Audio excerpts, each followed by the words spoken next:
예, 안녕하십니까. 현대투자연구소의 이종구 소장입니다. 이번 시간은요, 11월 셋째 주 장세 전망 시간으로서요, 과연 다음 주에 어떤 종목과 뉴스가 이슈화가 돼서 크게 올라갈지 알아보는 그런 시간입니다. 가장 먼저 부각되는 것이 스마트폰 관련주죠. 삼성 스마트폰들이요, 이제 중국에서 지난주에 갤럭시 폴드가 1차, 2차 완판이 됐고, 5G 스마트폰 같은 경우도 시장 점유율이 20%가 넘었죠. 전체적인 휴대폰의 시장 점유율이 1% 미만인데 20% 넘었다. 잘 팔리고 있다는 얘기예요. 일본에서도 좀 소식이 나왔죠. 일본 3분기 시장 점유율이 6.7%였어요. 전년 동기 대비해서 3배가 증가했다는 그러네요. 이것도 스마트폰 부품주 긍정적인 뉴스일 수밖에 없고요. 또 하나는 모토로라가요. 미국 회사죠. 폴더 어플폰을 또 출시를 할 예정이다. 거기에 따른 부품주 관련주들이 무엇이 있나를 알아보는 시간. 그래서 스마트폰 부품주에 대해서 집중 분석하는 시간을 갖고요. 또 하나 우리가 이제 다음 주에 있을 사건들이 뭐가 있나? 지소미아 종료율이 23일입니다. 그럼 지소미아 종료와 관계된 것이 뭘까? 바로 일본이 무역국가는 수출 제한 품목에 있어서 국산화 수혜주로 떨었던 그런 종목들이죠. 만약에 지소미아가 그대로 23일 날 종료가 된다 그러면, 그죠? 이 국산화 수혜주들이 일단 시장에서 이슈화 되면서 한번 올라갈 가능성이 크죠. 근데 오늘 조금 부정적인 내용이 하나 나왔는데 그거는 이제 뒷부분에서 자세하게 설명을 해 드리도록 하겠습니다. 자, 이제 27일 날 있을 MSCI 지수 조정이 있죠. 이번 주에 외국인들 5천 넘게 매도를 했어요. 한 2조 원 정도 규모의 좀 매도가 나올 수 있다라는 것이 전망이 우세한데, 일단 5천 넘게 나왔고, 거기에 따른 시장 역량. 물론 무조건 다 나쁜 것은 아닙니다. 이 KMW는 오히려 신규 지수에 신규 편입이 되면서 한 800억에서 850억 정도 유입이 되죠. 뭐 그 종목도 우리가 유심히 봐야 되지 않나 라는 생각이고, 자, 종합지수가 2150일요. 한 5개월 만에 돌파가 됐죠. 시장이 상승을 한다면은, 이 추세가 이어진다면 시장을 이끌고 갈 선도할 핵심 테마주는 무엇인지 한 번씩 또 짚고 넘어가야겠죠. 거기에 대해서 알아보도록 하겠습니다. 먼저 이제 지난주 주간 장세 분석해서 시장 지표죠. 코스피 지수 한 25포인트 상승했어요. 1.17% 상승해서 2162로 마감됐죠. 네, 두드러지게 이 종목을 끌어올린 세력들은 기관입니다. 한 7,500억 정도 순매수를 했고, 기타 법인도 한 1,600억 정도 매수했어요. 최근에 기타 법인들의 매수가 조금 눈에 띄는 부분이죠. 반대로 매도는 외국인들이 5,800억, 아까 말씀드렸죠. MSCI의 지수 조정에 따라 매물이 나오는 겁니다. 개인들도 한 3,200억 정도 매도를 해서 했지만은, 일단은 지금 외국인 기관들의 매도에는 조금 소극적인 매도다라고 보시면 될 거예요. 코스닥 같은 경우는 한 4포인트, 거래소보다는 조금 탄력이 약했어요. 0.69포인트 상승을 하면서 668포인트 마감됐죠. 개인들이 한 1,000억 넘게 매수를 하고, 외국인은 소폭 순매수네요. 9억 정도. 기관이 500억, 그리고 기타 법인도 524억 매도해서 두 군데서 한 절반씩 매도를 했습니다. 조금 상대적으로 탄력이 약화되는 그런 모습은 여기서 나오죠. 선물 쪽에서, 그렇죠? 선물도 한 4.5%, 5포인트, 그렇죠? 1.6% 상승을 하면서 288포인트로 마감이 됐습니다. 자, 코스피와 선물 지수는, 선물은 코스피 200과 연결된 거예요. 코스피 200은 대형주죠, 그렇죠? 대형주 위주의 상승폭이 훨씬 컸다라고 보시면 되죠, 그렇죠? 이 선물 1.6, 1.1, 0.7, 그렇죠? 그래서 좀 대형주 위주로 바닥권 낙폭 가대비의 상승이 좀 이끌어지지 않았나 하는 생각이고요.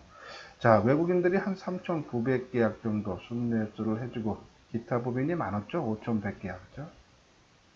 하지만 이제 기관들이 9,800계약 순매됐으니까 프로그램 매수로 들어왔다라고 보시면 돼요, 그렇죠?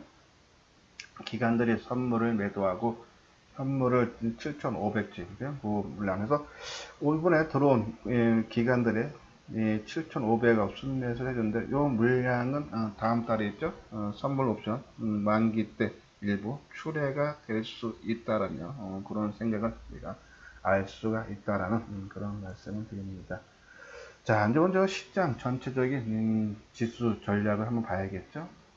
보통 우리가 이제 종합지수가 올라가기 위해서는 두 가지 분석을 많이 해요. 일단은 이제 이 기업의 실적 부분, 또 하나는 이제 기술적인 분석인데, 먼저 실적 부분 보죠. 이 삼성 반도체 재고 작년 말 수준으로 줄었죠. 일단 반도체가 우리 대한민국의 시장에서 차지하는 비중이 크니까요. 그거에 대해서 먼저 알아보면은 이 15일이죠. 15일 삼성전자 3분기 사업 보고서에 따르면 삼성전자의 3분기 말 반도체 재고 자산 실적이 자고 자산은 직전 분기인 지난 6월 말에 14조 5천억보다 1조 9천억이 줄어든 한 13%래요. 이 12조 6천억 정도가 나타났다. 그러니까 재고가 크게 감소를 했다 그러죠. 왜 반도체에서 재고가 중요하냐 하면요. 반도체 가격은 수요보다 공급에 더 큰 영향을 받기 때문에 재고 감소 추이를 지켜봐야 한다. DRAM 재고 규모는요, 아직까지 높은 편이나, 아까 말씀드린 대로, 크게 지금 한 5, 6주 정도 재고가 갖고 있다. 근데 내년 2분기, 그죠? 좀 되면은 정상 수준인 4주로 감소할 거다는 얘기죠.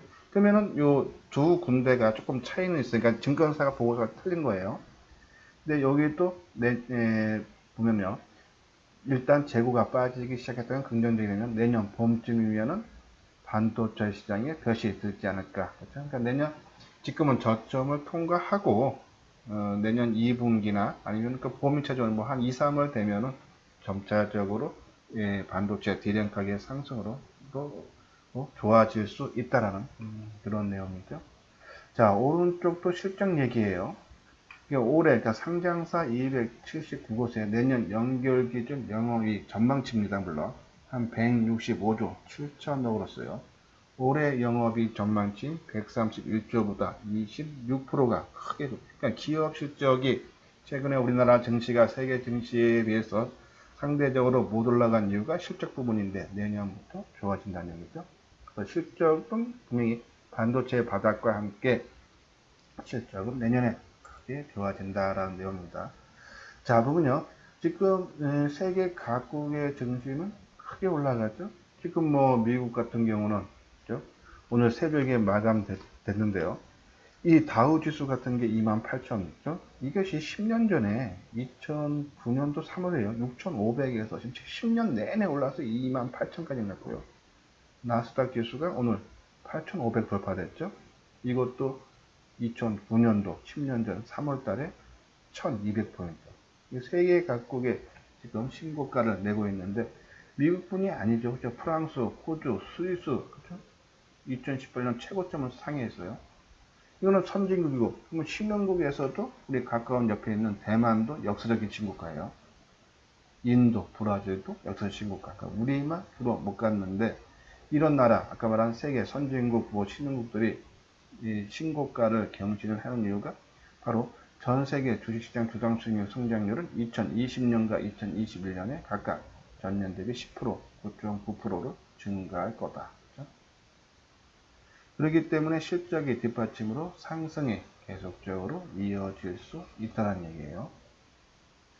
기술적 분석을 봐도 우리가 한번 언급을 해드렸어요. 121선이 상승 전환이 되고 있는데 61선이 더 가파르게 올라가면서 골든 크로스가 발생을 한다는 얘기예요. 이런 경우는 흔치 않습니다. 보통 121선이 하락할 때 61선이 올라가서 치고 가는 경우가 상당히 많은데 121선이 올라가는 중에 치고 간다. 이런 경우가 2017년 2월 달에고요. 그리고 2013년 10월 달에 나타났다 그러죠. 한번 모습을 볼까요?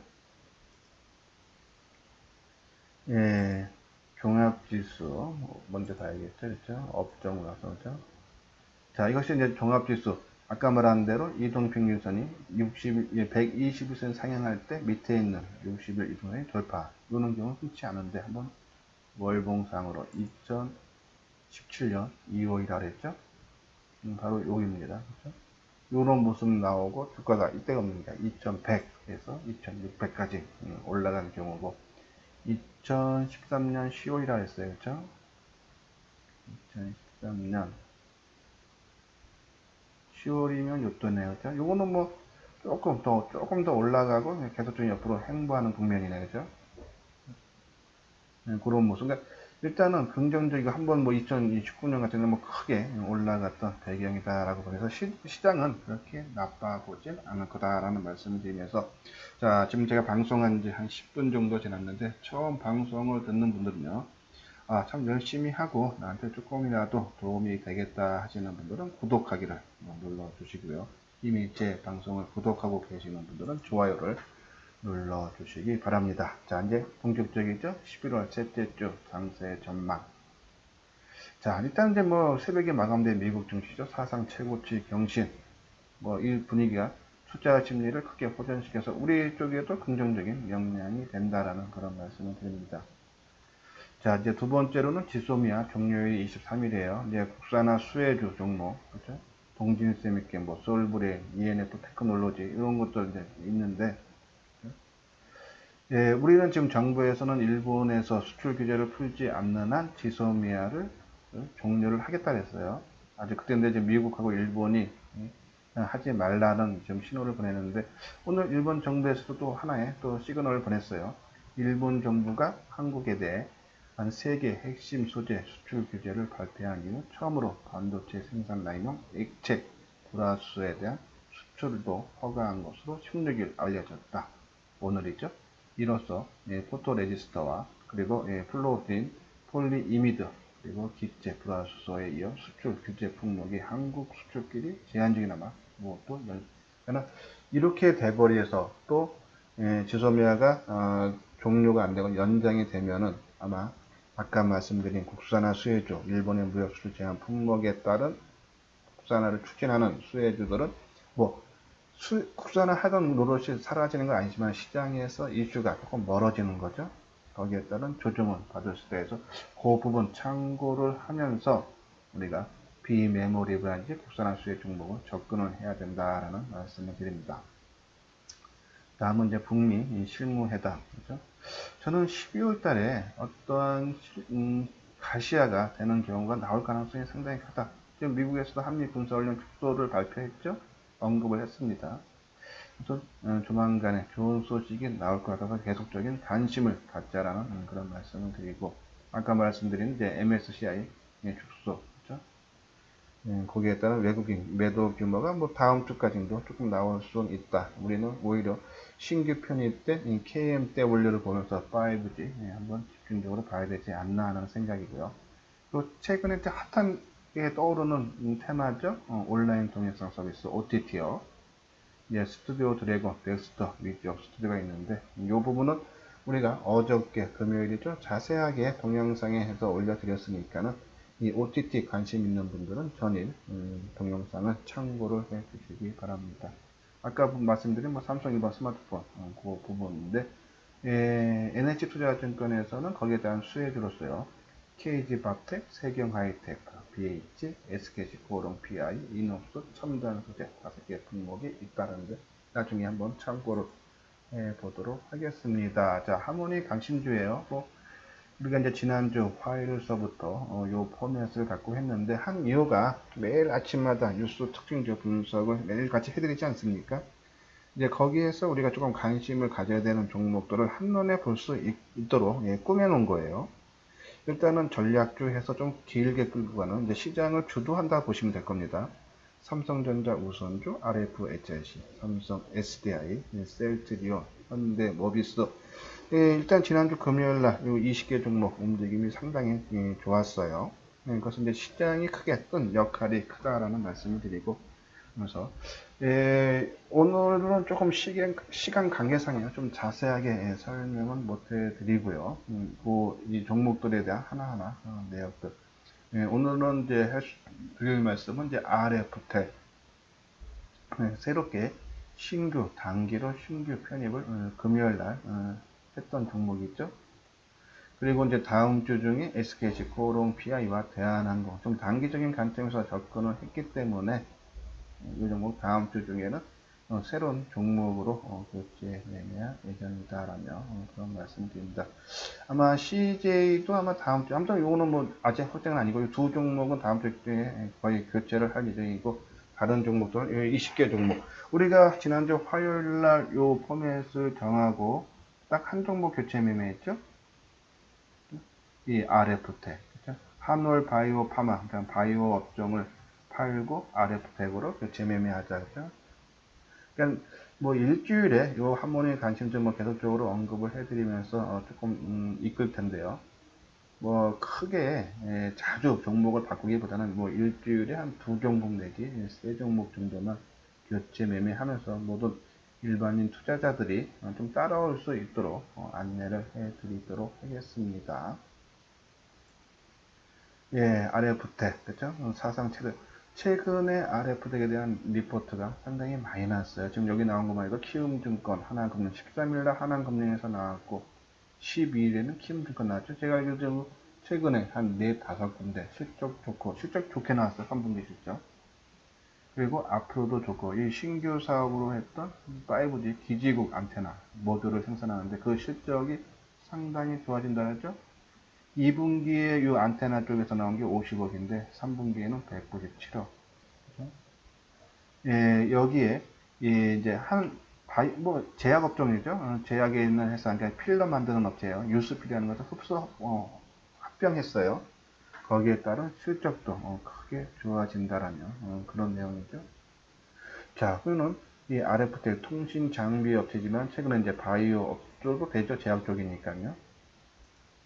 거기에 따라서 수익 한번 RF텔 보도록 하죠.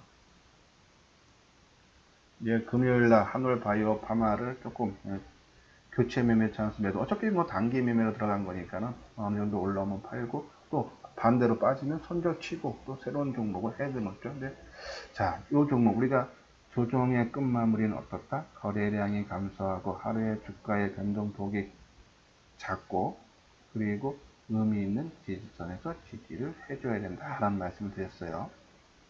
자, 이 먼저 변동폭, 고가가 0.8, 저가가 1.7, 하루 종일 움직임이 2.6%. 거래량은 전혀 최근보단 감소했지만은 이 최근 최근 한 달 안에 이 거래량 감소해 보면 좀 많죠, 그렇죠? 이때 거래량이 얼마입니까? 25만 주, 그렇죠? 또 오늘 30만 주, 그렇죠? 40만 주 정도.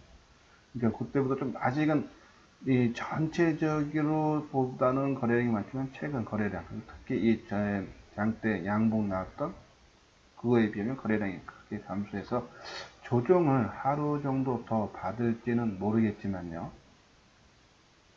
일단은 모습을 만들고 있다. 그래서 일단 뭐 매수 정도 수준은 우리가 뭐 말씀드렸죠. 한 7,900원 초반대 정도 말씀드리고, 손절가 기준은 한 7,700원 정도. 그러니까 7,900원 정도 나에서 사서, 뭐 그 내외 사서 7,700원이 만약에 무너진다라면요, 빠져나와서 뭐 다시 재매수한이 있더라도 7,700원 수준 기준가는 우리가 어느 정도 정해야 된다라며 그런 말씀을 드립니다. 그래서 올해 처음이 있죠. 뭐 아까 말한 하모니 관심주에서 교체 매매 한올 바이오 팔고 RF텍, 그렇죠? 참고로 우리가 지금 보면 하모니 관심주에서 이 빨간색 부분과 검정색 부분, 그리고 파란색 부분 있죠. 빨간색 부분은 우리가 이제 가격대 좀 어느 정도 지정을 해서 언급을 해드린 종목이고, 그냥 까만색은 우리가 이 뉴스 특징적 분석이라든지 그냥 전반적으로 이 종목은 좋아 보여서 관심에 놓고 타이밍을 고르자라는 그런, 아직 가격대는 언급을 안 했고, 파란색은 이제 일반적으로 하루 이틀 전에 이제 교체 매매, 뭐 매도나 할 종목이다라며 그런 신호로 이해를 해 주시면 됩니다. 이 부분도 뭐 삼성폰, 일본수 상승세, 아까 말씀드렸죠? 3분기 동안에 6.7% 이의래요. 작년 동기에 비해서 한 3배 정도 증가를 했다라는 그런 내용이고, 오른쪽 부분은 중국이죠. 갤럭시 폴드 1차, 2차 완판이 됐다라는 그런 내용이고, 이것이 뭐 중국이 24번째예요.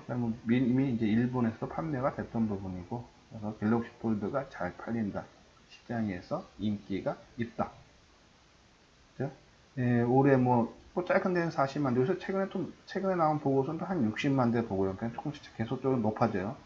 내년에는 최소 500만 대에서 뭐 600만 대도 보는 데 있죠.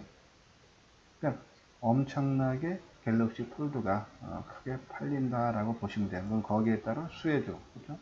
KG바텍, 세경 하이테크, BH, DKT, 그죠? 하이비전 시스템은 5G 스마트폰이 잘 팔리면 증강현실 이런 것들이 확산화되면 올라간다는 얘기죠. 그리고 이제 그냥 스마트폰 관련주에서는 대덕전자, 코리아 서킷, 인터프렉스, MMS, 그죠? 이런 종목, 우리가 시장에서 종목을 선택할 때 시장에서 이슈화된 종목으로 매매를 하면은 그죠. 초반에는 좀 끌고 가도 되고 좀 많이 올라간 상태에서는 단기적인 관점에서 접근해야겠죠. 우리가 BH 계속 올라갈 때도 추격 매수하지 말자. 충분한 조정, 고점 대비해서 20% 빠지면 매수하자라 말씀드렸어요. 갤럭시 폴드 잘 팔리면 잘 팔렸어. BH 수혜가 크다 그랬죠. 최근에 선침매 차원에서 한 2만 1천 중간대 가격대에서 그죠? 선침매 한 20% 정도 잠깐 언급을 해드렸는데 BH가 우리가 강조해드리는 것은 이 폴더블 디스플레이 패널 두께를 축소하기 위해서는 터치 패널과 디스플레이 일체형 제품이 Y 옥타용 탑재가 필수적이래요. 근데 이 관련 기판을 BH가 독점 납품을 하고 있다. 그죠? 갤럭시 폴드 수요와 예상보다 현재 출시 시점이 당겨지게 있고 출하량 전망치도 상향되고 아까 말씀드린 대로 잘 팔린다는 얘기죠. 근데 이 Y 옥타가 일반 연성 인쇄 회로 기판보다 단가가 2배에서 6배가 높다라는 얘기죠. 고가품이 잘 팔린다는 얘기입니다. 거기에 대한 수혜, 그죠? 이 DKT는 조금 단기적인 관점에서 접근한 종목이에요. 이 BH에서 이 Y옥타라든지 연성 인쇄 회로 기판을 가져와서 거기에 이 표면 실정 기술을 입히는 거죠. 그러니까 이 표면 실정 부품을 얹히는 그런 기술이에요. 그래서 이 인쇄로 기판에다가 뭐 하나를 더 부품을 얹혀서 이제 납품을 삼성 디스플레이에 납품한다는 그런 내용입니다. 그래서 뭐 BH가 잘 팔리면 당연히 DKT도 잘 팔릴 수 있다. 하지만 우리는 BH가 주력이다라는 말씀을 드리고 DKT는 단기적 관점에서 한번 아직 뭐 매수 지금 타이밍을 못 잡아드렸기 때문에 한번 계속적인 지켜보도록 하겠습니다. 아까 말씀드렸죠? 뭐 40만 대, 500만 대, 3초 갤럭시 폴드가 무지개 잘 팔린다라고 보시면 되고, 다음은 이제 옵트론텍이죠. 모바일 기기 카메라에 사용되는 가변 조리기 등을 제조, 판매 하나 광학 부품 전문 기업이다라는 내용이고, 내년에 5G 서비스 확대로 인한 증강현실 관련된 콘텐츠 수요 증가로 스마트폰 3D 센싱 카메라 채택시 국내 유일의 3D 센서 필터 생성 기술을 부여한 모에서 본격 성장이 예상이 된다라는 내용입니다. 또 이제 5G 스마트폰 비중이 확대되면 아까 뭐 잘 팔린다 생각해야 되겠죠. 그러면 새로운 부품이 밴드패스 필터 적용이 이루어지는데 이 옵트론텍이 이 밴드패스 필터를 공급하는 업체다. 그러면 5G가 잘 팔리면 옵트론텍도 실제 좋아진다. 여기에 자동차 시장 진출도 하기 때문에 옵트론텍 그렇죠? 한번 주가 움직임 볼까요? 우리가 이제 단기 종목으로 지난 화요일인가요? 수요일날 언급을 해드렸던 것 같은데, 그죠? 아마 요 날일 겁니다, 그죠? 우리가 이제 항상 말씀드린 의미 있는 지지대에서 거래량 감소하고 하루의 주가 변동에 누가 주가 관련 한번 흔적이 있으면 좋다 했어요. 그동안 화면에 보이시다시피요, 가격 조정이 마무리됐죠, 그렇죠? 가격 조정 빨리만큼 빠졌죠? 또 기간 조정 받쳤죠, 그렇죠? 상당히 안정적인 그런 움직임이다. 그래서 요날 언급을 해드렸고 뜨고 오늘 버티고 이제 뭐 거래 많이 실리고 그죠? 그래서 보통 우리가 바닥권에서 움직일 때는 한 3일 정도, 한 2, 3일에 한 주가가 10% 넘게 뜨면 조정받는다 그랬어요. 그죠? 이제 조정 끝났으니까는 뭐 다음 주 중에 한번 매도를 하고 교체 매매를 권해드리도록 하겠습니다. 그죠? 그리고 아까 말한 이 BH. 자, 이날의 갤럭시 KH 바텍이 크게 움직였어. 우리가 이제 2만원 초반대까지, 그래서 2만 1,000원 무너지고 2만 500원 정도 수준에서 좀 기다리다가 이날 KG 바닥에 치고 가면서 선침해서 그냥 한 30%만 들어가자라는 말씀을 드렸는데, 그죠? 조금 안정적으로 모르겠습니다. 뭐 다시 한번 여기서 좀 무너질 수는 있겠지만은 2만원 밑으로는 깨질 가능성이 상당히 적다. 그래서 오히려 2만원 초반대 오면 또 오히려 물량을 더욱더 사야 되지 않나라는 그런 말씀인데, 아마 여러 증권사에서 이 갤럭시 폴드의 가장 수혜 종목으로 보는 것이 BH를 공통적으로 보통 뭐 증권사마다 한 3개, 4개 종목을 언급을 하면은 꼭 포함된 종목이 BH입니다. 그만큼 핵심 종목이라 보시면 되겠어, BH. 근데만 이렇게 올라갈 때는 우리가 추격 매수하면 안 돼요, 항상. 분명히 아무리 좋은 종목도 올라갔다가 나중에 조정을 받아요. 조정받는 모습을 보면서 우리가 매수를 해야 된다. 올라간 종목 보면은 우리가 추격 매수를 해야 되고, 또 추격 매도를 하다 보면은 항상 낭패를 본다. 내가 원하는 가격대까지 내려올 때까지, 그리고 시장의 흐름이 어떤 종목인지를 항상 우리가 뉴스 특징적 분석을 통해서 항상 머리에 염두에 둬야 된다라는 그런 말씀을 드립니다. 그래서 하이비전 시스템, 나무가, 요 종목들은 우리가 어저께 방송에서도 말씀을 드렸으니까 관심 있는 분들은 어제 방송을 참고를 해 주시기 바랍니다. 자, OLED 관련주 한번 말씀을 드리는데요. 딴 거 아닙니다. OLED에 LG 디스플레이가 8조, 잘못 못하네요. 3조 투자를 했어요. 그리고 LCD 부분을, 지금 LCD 부분 중국에 완전히 뒤쳐져서 지금 적자죠. 그래서 OLED 전환권에 대해 올 연말이나 아니면은 연초에 좀 발표가 예정되면, 이건 삼성 디스플레이가 13조 투자한다 발표 나왔죠. 중국에 한 15조, 지금 LG가 3조에다가 플러스 알파, 그렇죠? 그러면 OLED 관련주도 크게 올라가요. 지난 2016년과 17년에 OLED 소형 투자로 한 15조 나왔는데, 그때 주가도 우리가 내는 뭐 SFA라든지 덕산 네오록스 한 100%씩 올라갔어요. 근데 최근에는 그 흐름 안 나오죠? 충분히 올라갈 수 있다는 그런 내용입니다. 자, OLED 관련 우리가 장비보다는 소재가 낫다 했는데, 최근에 주가의 움직임은 반대죠. SFA, AP 시스템, 워닝 IPS 상당히 강한 흐름. 덕산 네오록스, 이녹스, 뭐 한소케미칼, 좀 약간 좀 처지는 그런 느낌. 뭐 이러이러한 종목이 있다라고 보시면 돼요. 자, 한번 차트 모양 볼까요? SFA. 그죠? 자, 즉 고점, 최근 고점 좀 돌파 시도하고 있는 그런 모습이죠. 수급도 상당히 안정적이고 기관들의 매수가 상당히 유입이 되고 있는 그런 모습이죠. AP 시스템도 마찬가지. 오히려 장비 업체들의 모습이 좀 강하다. 근데 우리는 이미 OLED 관련주면 오히려 장비보다는 소재 쪽이 낫다라고 말씀드렸죠. 덕산 네오녹스 말씀드렸는데, 뭐 저는 조금 썼어요. 그래서 완만하게 뭐 월봉상으로 볼까요? 아까 말씀드린 대로 바로 2016년과 17년에 뭐 만원대에서 여기 얼마 됩니까? 뭐 한 15,000원 정도, 그죠? 3만원까지. 그러니까 한 3만원까지는 충분히 올라갈 수 있다라는 그런 내용이고, 뭐 SF도 마찬가지죠. 그렇죠? 2016년, 17년. 그렇죠? 그래서 뭐 아무리 못 가도 뭐 SFA는 5만원은 넘어가야 되고, 덕산 내로서 아무리 못 가도 3만원은 넘어가야 되니까, 이 OLED 갖고 계시는 분들 너무 큰 걱정 하지 마시고, 내년에는 실적이 본격적으로 좋아진다라고 보시면 됩니다. 자, 이건 뭐 덕산 내로스 SFA, 그 회사에 대한 뭐 회사 개요 상승 논리가 좀 적어 있는데, 이 부분 자세히 보고 싶은 분들은 제가 올려드린 동영상 참조해 주시기 바랍니다. 이렇게 해서 다 끝났어요. 그래서 뭐 단 건 없고요. 다음 주도 시장은 뭐 전반적으로 좋아질 거고, 특히 내년도 훨씬 좋아지니까는 시장을 이끌고 갈 수 있는 핵심 테마가 뭔지를 보고, 또 그 안에 종목군들 너무 많이 올라간 종목들은 뭐 단기적으로만 접근을 하고 조금 새롭게 출발하는 종목 위주로 우리가 관심을 가져야 되지 않나 하는 말씀을 드리면서 오늘 방송을 마치도록 하겠습니다. 끝까지 시청해 주신 분들은 좋아요와 구독을 눌러주시기 바랍니다.